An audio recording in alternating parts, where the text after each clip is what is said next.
Hi, this is Di, and today we're going to talk about Planning Center Online. It's an app and it's software, and we're going to talk about it.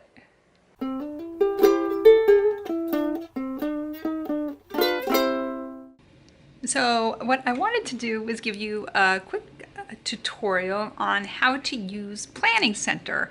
Planning Center is an online management tool to manage the music that a worship team plays on Sunday morning. It also has other features, including volunteer tracking and recruiting and all kinds of things like who's working in nursery. You can use it for anything, but for music, it's particularly important. And a lot of churches use Planning Center. So if you're new to being a bass player and you're going to play on a Sunday morning, you probably want to know, how do I do this in Planning Center? So I thought I'd go through that.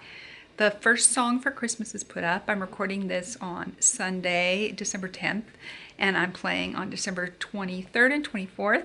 But the first song is up. It looks like we're going to be doing a song called Noel. The other songs are up, but the music isn't.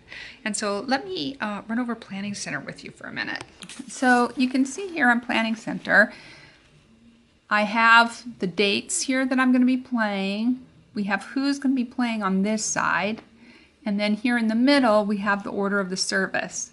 Now this, far in advance, it's just barely laid out. Like we know that we're doing this song, but we don't have the music yet. So if I just hover here, I can see if I have the music. We're doing this song. No music yet.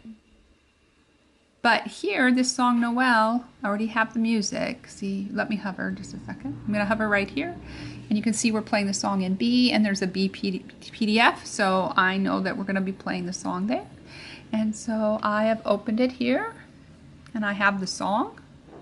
There's the song. And then over here on this side, we have the music, and we can play the song. So now that I know the set is up, well, one of the songs is up, I will run through that song. Usually I should just listen to it the first time, but I can't stand it. I always end up having to play. This one's copywritten, so I can't play it for you. Hopefully we'll do something that isn't quite as distinctive. This is not the traditional version of Noel. This is the Chris Tomlin and Matt Redman version, so I can't play it for you. But I cue up the song and I play along with it. There's a piece of advice that says to wear good headphones. That's so you can hear the bass part, because when you're the bass player, you can't always hear what your part is. So wear some good headphones and play along. That's usually my first step. Now my second step, when I have lots of lead time like I do, I have 2 weeks this time, I'm going to take this song and I'm going to write it out without the words. I don't really need the words. I'm the bass player, and our church has a confidence monitor, so if it's a part where I'm not playing and I want to sing along, I can just look up the monitor. So for me, it's more helpful to know the timing. Like, is this song in 4/4? How many beats before I change chords? And so I will transcribe it. And let me show you quickly what it looks like. Let me show you original, and then I'll show you what it looks like when it's transcribed. So this is the song as it appears in the music. And what I will do is I will just highlight the whole song. And then I will open it up. I'm on a Mac, so in Pages. Okay, new document. And then I will drop the song in. But obviously that is not going to be useful, so I'm going to clean it up a bit. So I got all the words out of the song. And now I'm going to go back and listen to the song and figure out the timing of where every chord change lands. Here's what I got for my music, and here's what I've written out. So I just know what the chords are. I bolded these because it was a little hard to read what was over, and I made it large enough that I could see it. So now I'll run the chart again and see if what I wrote out was correct. And then that's when I know just what I need to commit to memory. I don't usually memorize the sets anymore. It's not really a requirement of the worship team anymore, but I think for Christmas I'm going to try to memorize it as much as I can, especially because I have some lead time.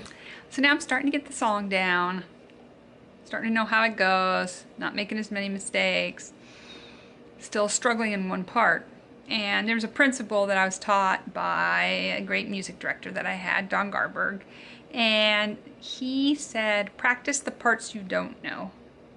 So the verses are real easy in this song, except that one part. So I'm gonna go through that one part over and over. In band class, that's called woodshedding. A name that I just didn't get when I was a kid, and now that I'm an adult, I totally get it. Older houses back in the day, like at the turn of the century, they had a shed out in the back for the wood. It is where you and I might have a shed today where we keep the lawnmower. And I think when their kids needed to learn a band part and play it over and over again, mom and dad would send them out to the woodshed to go practice, so no one had to hear it. So I'm at that point right now. I've got one little part I keep messing up, so I'm going to play it over and over again, and people are going to wish I was out in the woodshed. All right, well, ironically, that song was cut, Noel, that I had worked up, and I had to start completely from scratch and do lots more woodshedding. I will bring you a video of our Christmas Eve performances, and you'll get to see that soon. There's going to be a lot more good content. I still have another amplifier to share with you, and I'm changing my pedal setup. So we still have lots of good bass player stuff to go over, and I'd like to show you how rehearsal runs, but we'll see how that goes. Well, thank you so much for watching. Don't forget to subscribe. See you soon. God bless.